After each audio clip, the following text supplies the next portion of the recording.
اگست کی آج 12 تاریخ ہے. 14 تاریخ کو ہمارے اس ملک کی یادگار منائی جاتی ہے جشن آزادی کے طور پر. بلا تفریق لوگ اس میں حصہ لیتے ہیں. کچھ تو بظاہر ڈونگر چاہتے ہیں اور کچھ جو ہمارے سادہ لوگ ہوتے ہیں وہ تو اپنے ذوق اور جذبے کے ساتھ اپنے اس ملک کے ساتھ محبت اور پیار اور اپنے بڑوں کی یادگار میں جشن آزادی مناتے ہیں. ضمن میں یہ بات یہاں پہ یہ بھی کہنا چاہتا ہوں، وہی لوگ جو نبی کریم علیہ الصلوۃ والسلام کا جشن منانا ناجائز کہتے ہیں، بدعت کہتے ہیں، وہی جشن آزادی مناتے ہوئے بھی آپ کو نظر آئیں گے. کبھی کسی مولوی نمام مالوی کی آپ کو تقریر ایسی نہیں ملے گی جس میں کہا ہو کہ جشن آزادی بنانا بدعت ہے. یہ سوچنے کی بات ہے.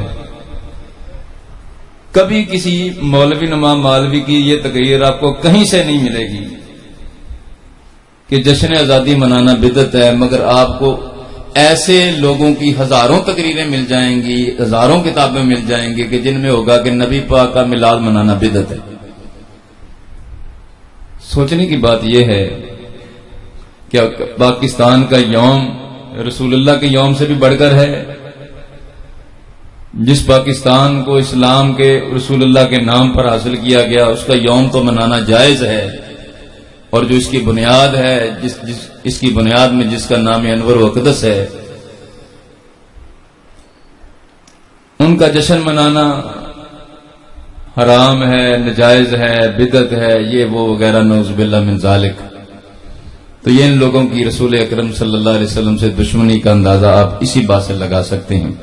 لمبی چوڑی تقریر کی تو حاجت ہی نہیں ہے. بہرحال حضرات، 14 اگست کو چونکہ جشن آزادی ہے، اور ویسے بھی بدقسمتی سے ہماری قوم کی بھول کا اندازہ آپ اس بات سے بھی لگا لیں. ہماری اکثریت کو یہ تو پتا ہے کہ انگریزی مہینہ کون سا تھا، تاریخ کون سی تھی، مگر ہماری اکثریت کو یہ بالکل پتا نہیں ہوگا کہ ہمارا جو اسلامی سال اور اسلامی مہینہ اور اسلامی تاریخ کیا تھی. پاکستان کس لیے حاصل کیا تھا؟ اسی لیے کہ ہم اسلام کے معاملات کو پس پس ڈال دیں. یہ ہماری لمحہ فکریہ ہے. انگریزی تاریخ تو 14 اگست تھی، اور جس دن پاکستان اللہ تعالی جل شانہ نے عطا کیا تھا وہ شب قدر کی مبارک رات تھی، یعنی رمضان المبارک کی 27ویں رات تھی. احباب گرامی قدر، میں نے مناسب جانا کہ آج پاکستان کی تحریک اور اس کے پس منظر کے حوالے سے چند ایک باتیں آپ کے گوش گزار کروں. احباب گرامی قدر، بر صغیر پاک و ہند میں اسلام کئی صدیوں پہلے جلوہ فرما ہوا، اور بر صغیر پاک و ہند میں ہی نہیں بلکہ پوری دنیا میں صحابہ کرام کی نیابت سے دین پھیلا ہے، دین اسلام پھیلا ہے تو اولیاء کرام کے دم قدم سے پھیلا ہے. پوری دنیا کی تاریخ کو آپ ٹٹول کر دیکھ لیں کہ پوری دنیا میں بالخصوص ہندوستان پاک و ہند میں اولیاء کرام علیہم الرضوان کی جلوہ گری سے اس کفرستان میں اسلام کا ڈنکا بجا. اور پھر وہ وقت بھی آیا کہ مسلمان 1000 سال تک فاتح بن کر اس ملک پر حکمران رہے. مغلیہ دور تک مسلمانوں کا روب دبدبہ، مسلمانوں کی جاہ و حشمت، مسلمانوں کا جاہ و جلال اغیار پر، غیر مسلم اقوام پر برابر رہا. مغلیہ دور میں جب کچھ ایسے دنیا پرست لوگ میدان میں اترے یا دنیا کی جاہ و ہوس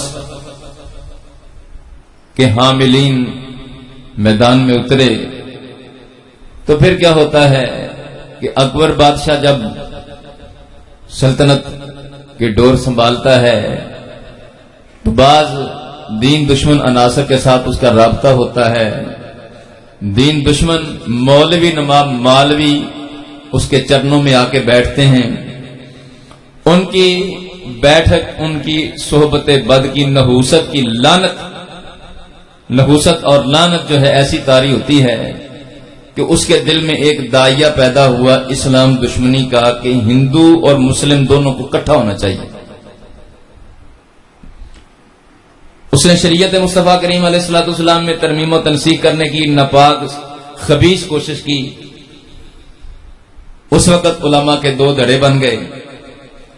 ایک علماء حق تھے اور ایک علماء سو، جن کو میں اپنی بولی میں علماء مولوی نواب مالوی کہتا ہوں. کچھ اس کے ساتھ ہو گئے جو دین کو بدلنے کے لیے اس کے سپورٹر بن گئے، اور جب دین پر اسم کا حملہ ہوتا ہے، شریعت مصطفیٰ کریم علیہ الصلوۃ والسلام کے خلاف جب یہ خبیث یلغار ہوتی ہے، تو اس وقت اللہ تعالی جل شانہ کی ذات نے اپنے دین حق کی سربلندی کے لیے، دین حق کی حفاظت کے لیے حضرت امام ربانی حضرت مجدد الفسانی شیخ احمد سرہندی فاروقی رضی اللہ تعالیٰ عنہ کو دنیا میں مبعوث فرمایا. امام ربانی حضرت مجدد الفسانی اور ان کے رفقا نے اکبر بادشاہ کے سامنے علم جہاد بلند کیا، جس کا نام اس نے دین الہی رکھا تھا. بالآخر وہ وقت آیا کہ حضرت امام ربانی حضرت مجدد الفسانی کی کوششوں سے وہ نیست و نابود ہو گئی فکر. وقت کچھ گزرتا رہا، مگر کچھ مغلیہ شہزادے ایسے درمیان میں ایسے آتے رہے کہ جو دنیا پرست رہے. بہرحال اکبر بادشاہ کے درجے کے، اس خباثت کے درجے کو تو نہ پہنچ سکے، مگر دنیا پرستی، جاہ و ہوس اس قدر ان کے دلوں میں ہوئی کہ دن بدن مسلمانوں کی حکومت جو ہے کمزور ہونا شروع ہو گئی. بالآخر ادھر انگریز منحوس نے یہ نظام دیکھا. انگریز منحوس نے مسلمانوں کی تاریخ کو دیکھا، مسلمانوں کے اسلاف کو دیکھا، مسلمانوں کے موجودہ حکمرانوں کو دیکھا، تو انہوں نے اپنی سازشوں کے لیے کچھ مولوی نواب مالوی خریدے. کچھ لوگوں کو اپنی خدمت کے لیے مامور کیا، جن کی مختلف ڈیوٹیاں لگائیں، مختلف ان کو جائیدادیں دی، مختلف روپے پیسے میں ان کو جناب من اس قدر مالا مال کر دیا کہ اب وہ انگریز منحوس کے ہی پٹھو بن کے رہ گئے. پھر انہوں نے کیا کیا کہ اپنے ابا جی گرو جی انگریز منحوس کو خوش کرنے کے لیے، رسول اللہ کی محبت لوگوں کے دلوں میں نکالنے کے لیے، رسول اللہ کا پیار مسلمانوں کے دلوں سے نکالنے کے لیے خبیث کوششیں شروع کی. جی کتابیں لکھیں، تقریریں شروع کر دیں. نبی کر کچھ نہیں سکتا، دے کچھ نہیں سکتا، وہ تو دیوار کے پیچھے کا نہیں جانتا، نعوذ باللہ. تقویت الایمان، صراط مستقیم جیسی خبیث فکر کی کتابیں میدان میں آ گئیں. تقویت الایمان اسماعیل دہلوی کی کتاب ہے، جس کو آج کے مرزا قادیانی کے سسرالیے جو ہے اپنا امام مانتے ہیں، اور قادیانی بھی اس کو اپنا امام مانتے ہیں. یعنی اسماعیل دہلوی وہ آدمی ہے، انگریزوں کا تو پٹھو تھا ہی، مگر آج سسرالیے بھی مرزا قادیانی کے اس کو اپنا ابا جی مانتے ہیں، اور خود قادیانی بھی مرزا مولوی اسماعیل دہلوی کو مجدد اور اپنا امام مانتے ہیں. وقت کی قلت ہے، ورنہ ہر بات پر حوالہ جات کے انبار لگائے جا سکتے ہیں. میں اب صرف یہ تو تمہید کے طور پر چند ایک باتیں کرنا چاہتا ہوں. یہ اسماعیل دہلوی کون تھا اور اس کی کیا حیثیت تھی؟ اس نے تقویت الایمان کتاب لکھی. نبی بڑے بھائی کی طرح، گاؤں کے چودھری کی طرح، چمار سے زیادہ ذلیل، ذرہ نچی سے کم تر، نعوذ باللہ. اس قسم کی ہزاروں بکواسات کا پلندہ گند جو برا تھا انگریز کا، وہ اس نے تقویت الایمان کے نام سے لوگوں میں کنورٹ کرنے کے لیے کتاب کو شائع کیا. اور سر سید احمد خان جو بھی خود بھی انگریز کا پٹھو تھا، اس کے مقالات سر سید وغیرہ پڑھ کر دیکھ لیں. اس میں صاف لکھا ہے کہ بھئی جناب انگریز نے اس کتاب کو مسلمانوں میں عام کرنے کے لیے ہزاروں کی تعداد میں انگریزی میں ٹرانسلیشن کرا کے اس کو فری تقسیم کیا. اس کا انگریزی کا ایک نسخے کی کاپی میرے پاس بھی موجود ہے، جو انگریزوں نے رائل ایشیا سوسائٹی کے تحت چھاپ کر فری تقسیم کیا تھا. اچھا، یہ کون تھا؟ اس نے ایسا کیوں کیا؟ تو احباب گرامی قدر، یہ میرے ہاتھ میں انہی لوگوں کی کتاب ہے. کتاب کا نام ہے حیات طیبہ. حیات طیبہ کتاب کا نام ہے. صفحہ نمبر ہے 364. اس میں صاف طور پر یہ لکھا ہوا ہے. کیا لکھا ہے بلا؟ کہتا ہے جی مولوی اسماعیل دہلوی کلکتے میں تقریر کر رہا تھا. 364 صفحہ ہے. ادارہ ترجمان و سننا لاہور کی چھپی ہوئی ہے. یہ انہی لوگوں کا اپنا ادارہ ہے. کلکتے میں تقریر کر رہا تھا. کسی نے کہا حضرت جی بات سمجھ نہیں آئی کہ دور انگریز کا ہے، ظلم و ستم انگریز کا ہے، جہاد آپ سکھوں سے کرتے ہیں. تو اسماعیل دہلوی نے کیا جواب دیا ذرا سنیے. کہتا ہے انگریز ہماری گورنمنٹ ہے، ہمارا اس کے خلاف جہاد کرنا جائز نہیں ہے، بلکہ ہمارا فرض یہ ہے کہ اگر ہماری گورنمنٹ کے خلاف کوئی بندہ بھی مطلب علم بغاوت بلند کرتا ہے تو ہمیں چاہیے کہ ہم اپنی گورنمنٹ کا دفاع کریں اور اپنی گورنمنٹ پر آنچ بھی نہ آنے دیں. یہ صاف صاف میرے ہاتھ میں کتاب موجود ہے، اس میں صاف لکھا ہے. اور یہ دوسری کتاب ہے حیات سید احمد. اس میں بھی صاف طور پر صفحہ نمبر 171 پر یہی عبارت موجود ہے کہ اسماعیل دہلوی سے جب یہ سوال ہوتا ہے تو اسماعیل دہلوی، یہ نفیس اکیڈمی کراچی کی چھپی ہوئی کتاب ہے، اس میں صاف لکھا ہے کہ اس نے وہی جواب دیا کہ ہمیں تو چاہیے کہ اپنے انگریز سرکار کی طرف مطلب جو ہے نا اٹھنے والی آنکھ کو بھی پھوڑ دیں. ہمیں چاہیے کہ انگریز سرکار کی حمایت کریں، نہ کہ انگریز سرکار سے جہاد کریں. احباب گرامی قدر، یہ وہ دور تھا کہ جب انگریز منوس کا ظلم و ستم کا دورہ شروع ہو چکا تھا. انگریز بر صغیر پاک و ہند میں اپنے قدم جما چکا تھا. اور اس سے پہلے مسلمانوں کی 1000 سالہ تاریخ آپ پڑھ کر دیکھ لیں.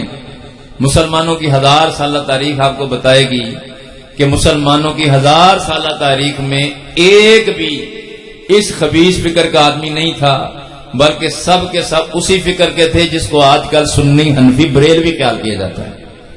اور یہ میں نہیں کہتا، صرف میں ہی نہیں کہتا کہ میری زبانی بولی ہے، میں صرف بات اپنی پھبانے کے لیے کہہ رہا ہوں. یہ میرے پاس کتاب ہے نواب صدیق حسن بھوپالی کی. کتاب کا نام ہے ترجمان وہابیہ. ہاں جی، ترجمان وہابیہ کتاب ہے نواب صدیق حسن بھوپالی. وہ تو جانتے ہیں نا کون ہے آپ، نواب صدیق حسن بھوپالی کی کتاب ہے. اس میں صفحہ نمبر 10 پر اس نے لکھا ہوا ہے، کہتا ہے ہندوستان میں آج تک جتنے مسلمان اور مسلمانوں کے حکمران رہے سب حنفی رہے. کون رہے بھلا؟ سنی حنفی رہے، سنی حنفی رہے. اور یہ فکر کہاں سے شروع ہوئی؟ یہاں سے جب انگریزوں نے مولوی نما مالوی خریدے. بہرحال حضرات، اب وقت کچھ گزرا. اب اسماعیل دہلوی کا جب دور آتا ہے، اسماعیل دہلوی نے رسول اللہ صلی اللہ علیہ وسلم سرکار کی محبت دلوں سے نکالنے کے لیے بڑی کوششیں کی، کتابیں چھاپی. ہاں جی، اچھا، پھر دور تو انگریز کا تھا، ظلم و ستم تو انگریز کا تھا، مطلب سارے کے ساری خباستیں تو انگریز کی تھیں، مگر اپنی سرکار انگریز کو راضی کرنے کے لیے ڈونگ کیا رچایا؟ ڈونگ جہاد کا سکھوں سے رچایا. اور مودودی جیسا آدمی، اس کا اپنا ہم نوا ہو کر، اس کی مانوی ذریت ہو کر، وہ بھی کہنے پر مجبور ہے. تجدید و احیاء دین اس کی کتاب ہے، اس میں صاف لکھتا ہے، مودودی نے لکھا ہے، کہتا ہم سمجھ سے بالا تر ہے.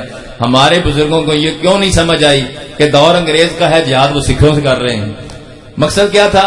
جہاد سکھوں سے کرنے کا مطلب ہی نہیں، حالانکہ یہ سارا ویسے ہی ڈونگ تھا، ڈونگ رچایا تھا.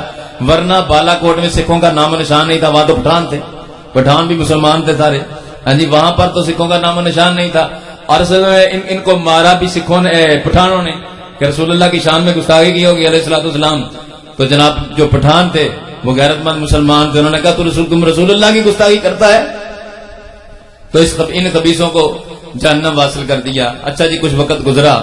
مسلمانوں نے کے ملک میں، ہندوستان پاک و ہند میں انگریزوں نے اپنے قدم جمانا شروع کر دیے. جب قدم جمنا شروع ہو گئے تو جمتے ہی انگریزوں نے مسلمانوں پر ظلم و ستم کے پہاڑ توڑنا شروع کر دیے. جب مسلمانوں پر ظلم و ستم کے پہاڑ توڑنا شروع کر دیے، یہاں تک کہ مسلمانوں کی مساجد کا حشر یہ کیا گیا کہ مسلمانوں کی مساجد میں گھوڑے باندھے، مسلمانوں کی مساجد میں وضو کے جو حوض یا تالاب ہوتے تھے ان میں گوبر اور گندگیاں پھینکی. مسلمانوں کو مساجد سے روکنے کی ناپاک خبیث کوششیں کی گئیں. مسلمانوں کو شہید کرنے کا اتنا لمبا اور وسیع سلسلہ کیا گیا کہ مطلب یہ ہے کہ ہزاروں کی تعداد میں مسلمانوں کو مطلب شہید کیا گیا، ہزاروں کی تعداد میں مسلمانوں کی خواتین کی عزتوں کو پر مطلب جو ہے ڈاکہ ڈالنے کی خبیث کوششیں کی گئیں، یہاں تک کہ مسلمانوں کی لاشوں کو درختوں پر لٹکا دیا جاتا تھا، مسلمانوں کے ساتھ کیا کیا گندگی کا، خباثت کا اور ظلم و ستم کا کیا سلوک نہیں ہوتا، کون سا ظلم ہے جو مسلمانوں پر اس وقت توڑا نہیں گیا۔ اسی صورت میں اس موقع پر جب یہ لوگ انگریز کی کاسا لیسی کر رہے تھے، جب یہ لوگ انگریزوں کی مطلب وظیفہ خاری کا حق ادا کر رہے تھے، جب یہ لوگ رسول اللہ کی توہین و تنقیص میں مگن تھے، جب یہ انگریز کے پٹھو انگریز کو خوش کرنے کے لیے جہاد کے خلاف فتوے دے رہے تھے، اس موقع پر اہل سنت کے علماء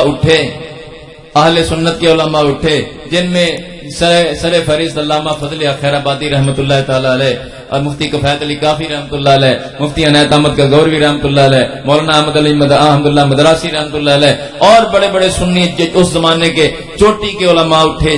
1857 کی جو جنگ آزادی ہے، 1857 کی جو جنگ آزادی ہے، اس موقع پر یہ جنگ آزادی، یہ جہاد کا نظام بنا کیسے کہ علامہ فضل خیر آبادی رحمۃ اللہ علیہ نے دلی کی جامع مسجد میں مطلب جو ہے نا فتویٰ دیا کہ انگریزوں کے خلاف جہاد کرنا فرض ہے۔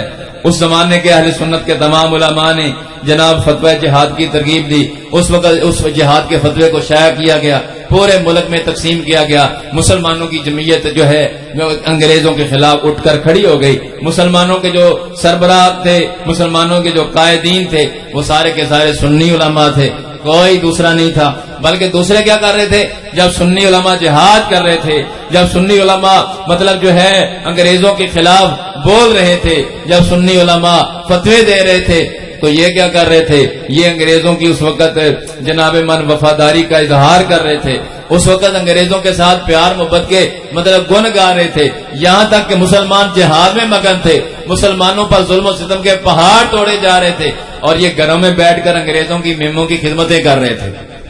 جس شخص نے مرزا قادیانی کا نکاح پڑھایا اس کا نام ہے مولوی نذیر حسین دہلوی، جس کو یہ لوگ شیخ الکل کہتے ہیں۔ لو جی اس کے حوالے سے یہ میرے پاس کتاب صاحب موجود ہے، کتاب کا نام ہے الحیات بعد الممات، کتاب کا نام الحیات بعد الممات ہے، صفحہ نمبر ہے اس کا 76۔ اس میں یہ سانگلے کی چھپی ہوئی کتاب ہے، سانگلہ ہلکی اور ان کی اپنی مسجد سے چھپی ہوئی کتاب ہے، اس میں صاف لکھا ہے کہ اپنے شیخ الکل صاحب کے بارے میں کہتے ہیں، مولوی نذیر حسین دہلوی کے بارے میں، گورنمنٹ انگلشیا کے ساتھ وفاداری، گورنمنٹ انگلشیا یعنی انگریزی گورنمنٹ کے ساتھ وفاداری کا کیا ثبوت دیا، یہاں تک کہتا ہے یہ مولوی صاحب حج کے لیے گئے تو ڈپٹی کمشنر نے رکا لکھ کے دیا وہاں اپنے سفیر کے نام کہ یہ مولوی صاحب ہماری انگریز گورنمنٹ کے وفادار ہیں، ہماری انگریز گورنمنٹ کے کیا ہیں، وفادار ہیں۔ اور پھر یہ تو ایسے ہے کہ 1857 کی جنگ آزادی میں انہوں نے اپنی نمک حلالی کا حق ادا کر دیا انگریز گورنمنٹ کے ساتھ، اور انگریزوں کی ایک عورتوں کو اور بچوں کو انہوں نے اپنے ہاں پناہ دی ہے۔ مسلمانوں کے جو مسلمان باغی جو تھے ان سے بچانے کے لیے انگریز میم کی مطلب 3 مہینے یا کتنے مہینے خدمت کر کے ان کو جناب باحفاظت ہمارے پاس پہنچانے والی یہ ہستی ہے۔ اور حضرات محترم یہ دوسری کتاب بھی میرے پاس، یہ تازہ ہی ابھی ان لوگوں نے چھاپی ہے، تو بڑا پرانی کتاب ہے، مجموعہ رسائل کتاب کا نام ہے، اور اس کتاب عبداللہ غازی پوری کے رائٹر کا نام ان کا بڑا چوٹی کا عالم ہوا ہے، اس کا صفحہ نمبر 170-171 ہے، اس میں صاف لکھا ہے، کہتا ہے کہ جناب ڈپٹی کمشنر نے لکھ کر دیا کہ مشکل وقتوں میں یہ مولوی نذیر حسین دہلوی اپنی نمک حلالی گورنمنٹ پر ثابت کی ہے، انہوں نے یہ صاف لفظ لکھے ہوئے ہیں، اور جناب ہر مشکل موڑ پر گورنمنٹ انگلشیا کی خیر خواہی کرتے رہے ہیں۔ یہی تو وہ ہیں کہ جنہوں نے جہاد کے خلاف فتویٰ دیے، یہ صاف باتیں اس میں لکھی ہوئی ہیں۔ بہرحال حضرات محترم، میں صرف آپ کو یہ ٹچ دے کر آگے جانا چاہتا ہوں، تحریک پاکستان کے حوالے سے چند ایک باتیں آپ کے گوش گزار کرنا چاہتا ہوں کہ آج ہمارے ساتھ فراڈ کیا ہوا، دھوکہ کیا ہوا کہ ہمارے اکابر جنہوں نے اس وقت قربانیاں دی تھیں، ہمارے اکابر جنہوں نے اس وقت جیلوں کی قیدوں کو سہا، سزائے موت پھانسیوں کی سزاؤں کو سہا، آج ان کا سارا ذکر جو ہے ان لوگوں نے تاریخ کے ساتھ بددیانتی کرتے ہوئے سارے کا سارا غائب کر دیا۔ اور ظلم کی بات یہ ہے آج اس میں ہم بھی برابر کے مجرم ہیں، ہمارے جو رہنما بننے والے یہ بھی سارے برابر کے مجرم ہیں کہ ہم نے جاننے کی کوشش ہی نہیں کی، ہم نے اپنی آل اولاد کو بتانے کی کوشش ہی نہیں کی کہ ہم کون ہیں، ہمارا ماضی کیا تھا، ہمارا حال کیا ہونا چاہیے، مستقبل کیا ہونا چاہیے۔ حضرات گرامی قدر علامہ فضل خیر آبادی رحمۃ اللہ علیہ سرکار جیسی ہستیوں نے اس وقت 1857 کی جنگ آزادی میں کے موقع پر مطلب یہ انگریزوں کے خلاف جہاد کا فتویٰ دیا، مسلمانوں کی جمعیت کے ساتھ اعلان جہاد کا علم بلند کر دیا گیا۔ مفتی عنایت کاکوروی صاحب، مفتی کفایت علی کافی صاحب اور بڑے بڑے چوٹی کے اس زمانے کے علماء جو ہیں انہوں کو جناب انگریز گورنمنٹ نے گرفتار کر لیا۔ علامہ فضل خیر آبادی بھی گرفتار ہو گئے، جزیرہ انڈمان میں کالے پانی کی سزا ان کو سنا دی گئی۔ مفتی کفایت علی کافی صاحب رحمۃ اللہ تعالی علیہ سرکار جو تھے ان کو جناب مراد آباد میں گرفتار کر لیا گیا۔ مراد آباد میں گرفتار کیا گیا تو مراد آباد گرفتار کرنے کے بعد سرے عام ان کو مطلب پھانسی دی گئی۔ جرم کیا ہے کہ انگریز گورنمنٹ کے خلاف انہوں نے جہاد کے فتوے دیے ہیں۔ مفتی عنایت کاکوروی صاحب، علامہ فضل ان کو کالے پانی کی سزائیں دے دی گئی، کالے پانی کی سزائیں دی گئی۔ بالآخر ان کا جنازہ بھی وہاں اسی جزیرے سے اٹھتا ہے۔ احباب گرامی قدر یہ وقت گزرتا ہے، اب یہ لوگ ہمارے سنت کے علماء کہ اس وقت رسول اللہ کی محبت کا درس دے رہے تھے، اس وقت رسول اللہ کے پیار کا درس دے رہے تھے، اس وقت نبی پاک کریم علیہ الصلوۃ والسلام کی وفاداری کا درس دے رہے تھے۔ اور یہ لوگ جو دوسرے تھے، یہ دوسرے جو لوگ تھے جو مرزا غلام احمد قادیانی جیسے دجال کو لڑکی دینے کا شرف اپنے آپ کو بنائے بیٹھے تھے، یہ لوگ انگریزوں کی کاسل ایسی کر رہے تھے، انگریزوں کے ساتھ وفاداری کا دم بھر رہے تھے۔ اس وقت 1857 کی جنگ آزادی میں اس وقت تمام کا تمام کریڈٹ جو ہے اس وقت حاصل کرنے والے اہل سنت کے علماء تھے، اہل سنت کے مشائخ تھے۔ حضرات محترم اس وقت انگریزوں نے ظلم و ستم کے پہاڑ توڑے، وقت اور گزرا، انگریزوں کی گورنمنٹ اور مضبوط ہوتی گئی۔ ادھر مسلمانوں کے جذبے جو ہے جب مطلب جو ہے نا ایسے اکابر دنیا سے چلے گئے، ایسے اکابر کو پھانسیاں دی گئیں، کالے پانیوں کی سزائیں دی گئیں، تو جب ایسی اکابر نہ رہے تو عام مسلمانوں کے جذبے کچھ مان پڑنا شروع ہو گئے۔ انگریزی گورنمنٹ نے اپنا اثر و رسوخ اور بڑھانا شروع کر دیا۔ جب رسول اللہ کے دشمنوں کو کوئی اور چھوٹ ملنی شروع ہو گئی، جب نبی پاک کے دشمنوں نے رسول اللہ کی محبت کے خلاف، رسول اللہ کی عظمت کے خلاف مختلف جگہوں پر محاذ بنانے شروع کر دیے، جب یہ گندگی پیدا ہوئی، اللہ تعالیٰ نے اس گندگی کا علاج بنا کر امام محمد رضا بریلوی کو دنیا میں بھیج دیا۔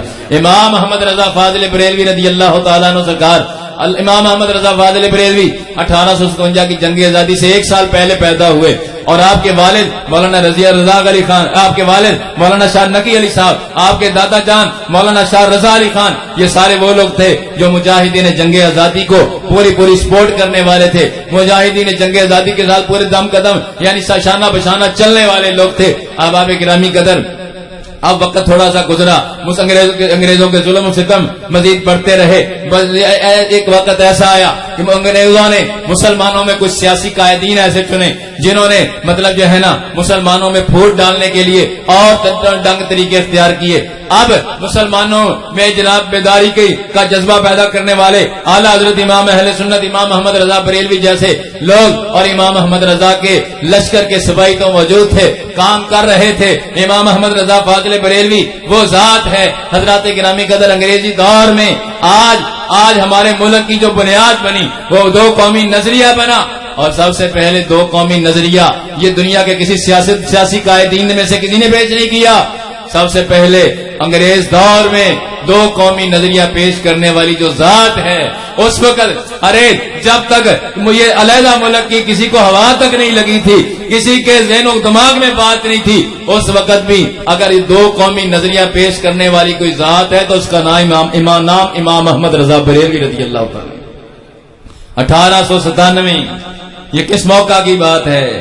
جب ہندو مسلمانوں میں گھسنا چاہتے تھے، یہ وہ دور ہے جب انہوں نے شدی کی تحریکیں شروع کی ہوئی تھیں، یہ وہ دور ہے کہ مسلمانوں کا مطلب جو ہے نا خود خاتمہ کرنے کے چکر میں تھے ہندو، مگر ایسے نہیں، سامنے آ کر نہیں، ساتھ مل کر ہندو جو ہے مسلمانوں کو ساتھ ملا کر مسلمانوں کا خاتمہ کرنا چاہتے تھے۔ پہلے کانگریس بنی، کانگریس میں اللہ تعالیٰ جل شانہ کا فضل ہے، حضرات گرامی قدر ہندوؤں کی کانگریس میں بھی اہل سنت کے علماء میں سے کوئی عالم شامل نہیں ہوا۔ اعلیٰ حضرت امام محمد رضا بریلوی تو بڑی دور کی بات ہے، امام احمد رضا فاضل بریلوی رضی اللہ تعالیٰ عنہ سرکار کی ذات والا صفات نے اس موقع پر بھی مسلمانوں کو 1897 میں مطلب جو 2 قومی نظریہ پٹنہ بہار کی سنی کانفرنس میں پیش کیا، کہا ہندو الگ قوم ہے، مسلمان الگ قوم ہے، بلکہ الکفر ملت واحدہ، کفر ایک ملت ہوا کرتا ہے، وہ ملت بے شک ہندو مت کی ہو، وہ ملت بے شک امریکہ کی والوں کی ہو، وہ ملت بے شک چوڑوں کی یعنی برطانیہ والوں کی ہو، انگریز ملت ہے وہ بھی کافر ہے، ہندو ہے وہ بھی کافر ہے، یہ اسلام کے مقابلے میں ایک ملت ہے۔ سب سے پہلے دو قومی نظریہ پیش کرنے والی ذات انگریزی دور میں اعلیٰ حضرت امام اہل سنت امام احمد رضا بریلوی کی ذات ہے۔ حضرات وقت گزرا 1906 میں مسلم کی لیگ بن گئی، مگر یہ وہ وقت ہے جب ایسے سیاسی قائدین مطلب مسلمانوں کے قائد بننے کے چکر میں تھے، ایسے لوگ بہت سارے جو بعد میں بھی مسلمانوں کے سیاسی قائد بنے، یہ وہ لوگ تھے جو گاندھی کی آندھی میں بہہ گئے، ایسے لوگ تھے جو مسلمانوں کی اپنی مطلب تشخص کھو کر ہندو مت میں مدغم ہونے کے چکر میں پڑ گئے، یعنی ہندوؤں نے مختلف حربے استعمال کیے، ہندوؤں نے نام تو رکھا انگریزوں سے چھٹکارے کا، مگر مسلمانوں کو تباہ کرنے کے لیے کوئی حربہ پیچھے نہیں چھوڑا، کبھی تحریک ہجرت چلا دی، کبھی تحریک ترک موالات چلا دی، کبھی اکھنڈ بھارت کی تحریک چلا دی، کبھی تحریک خلافت کے نام دے دیا، کبھی کوئی ہندو مسلم گٹھ جوڑ کا نام دے دیا۔ اب وقت جناب گزر تو رہا ہے، مگر حالت یہ ہو گئی کہ جناب مسلمانوں کے سٹیجوں سے بھی حالت یہ ہو گئی کہ مسلمانوں کے سٹیجوں سے بھی یہ نعرے لگنے لگے، ہندو مسلم بھائی بھائی، نعوذ باللہ اس قسم کے نعرے لگنے لگے۔ اور اس موڑ پر جب کہ بڑے بڑے قائدین گاندھی کی آندھی میں بہہ گئے، اس موقع پر اس خطرے کو اگر بانپا ہے کسی ہستی نے تو اس کا نام امام محمد رضا بریلوی رضی اللہ تعالیٰ عنہ ہے، جنہوں نے دو قومی نظریہ پیش کیا ہے۔ حضرات گرامی قدر، ہندوؤں نے کیا کیا؟ کہیں تحریک ہجرت کی چلا دی، کہا یہاں سے تو ہجرت کر جانا چاہیے، کہیں تو جناب تحریک ترک موالات چلا دی۔ تحریک ترک موالات کیا تھی؟ ہندوؤں نے جو گٹھ جوڑ مسلمانوں کے ساتھ ہو رہے تھے اس وقت کیا کیا؟ کہا کہ جناب اب چاہیے کہ جناب انگریزوں کی نوکریاں چھوڑ دیں، انگریزوں کی جائیدادیں چھوڑ دیں، یہ سارا کام چھوڑ دیا جائے، مسلمانوں تم بھی چھوڑ دو، ایک مسلمان چھوڑے گا، 3 ہندو چھوڑیں گے۔ مسلمان کتنے تھے جنہوں نے انگریزوں کی نوکریاں چھوڑ کر بے روزگار ہو گئے، مگر یہ لوگ پھر ہندو جو تھے یہ پھر بھی چھوڑنے کے لیے تیار نہ ہوئے، بلکہ انہی نوکریوں پر قابض رہے، یعنی مسلمانوں کو ذلیل و رسوا کیا۔ فتوے ایسے مولویوں کے قلم سے دلوا دیے کہ جناب ہجرت کرنا فرض ہے، یہ دار الکفر ہے، یہ دار الحرب ہے، یہاں سے ہجرت کرنا فرض ہے۔ اس موقع پر حضرات مسلمان ہزاروں کی تعداد میں جنہوں نے کہیں افغانستان کی طرف، کہیں نے کسی طرف ہجرت کر لی، مگر آگے بھی کچھ نہ ہوا، پیچھے بھی آنے کے نہ رہے۔ اب کیا ہوا؟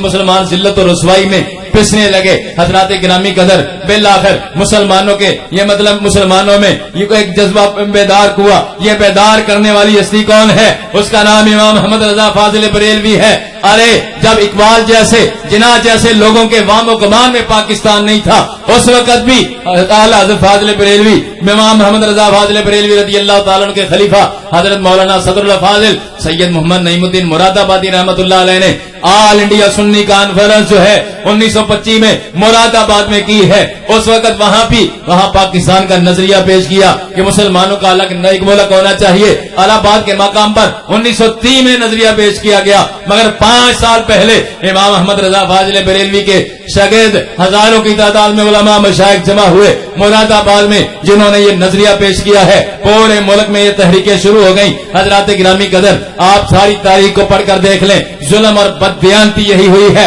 کہ حضرات جو لوگ پاکستان بنانے والے تھے، جو لوگ پاکستان کا کام کرنے والے تھے، جو لوگ پاکستان کی خاطر جانیں دینے والے تھے، ان کا نام نکال دیا، ان سب کا نام نکال دیا، اور جو انگریزوں پر جانیں لٹانے والے تھے ان کو ہیرو بنا کر پیش کر دیا گیا۔ جو سنیے اور غور کیجئے، یہ آج یہ لمحہ فکریہ ہے۔ آج ہمیں یہ سوچنا چاہیے، آج تک اسکولوں کالجوں میں ہمارے بچوں کو جو کچھ پڑھایا گیا ہے وہ کیا ہے؟ آج جو کچھ ہمیں بتایا گیا ہے وہ کیا ہے؟ رشید احمد گنگوئی کے حوالے سے یہ میرے پاس کتاب ہے، کتاب کا نام تذکرۃ الرشید ہے۔ یہ صاف لکھا ہے، یہ صاف تذکرۃ الرشید ہے، اس کی عاشق الہی میٹھی کی کتاب ہے۔ قاسم نانوتوی رشید گنگوئی دونوں کے بارے میں لکھا ہے۔ حضرات صفحہ نمبر 79 ہے، لکھا ہے یہ دونوں حضرات اپنی عادل گورنمنٹ کے ہمیشہ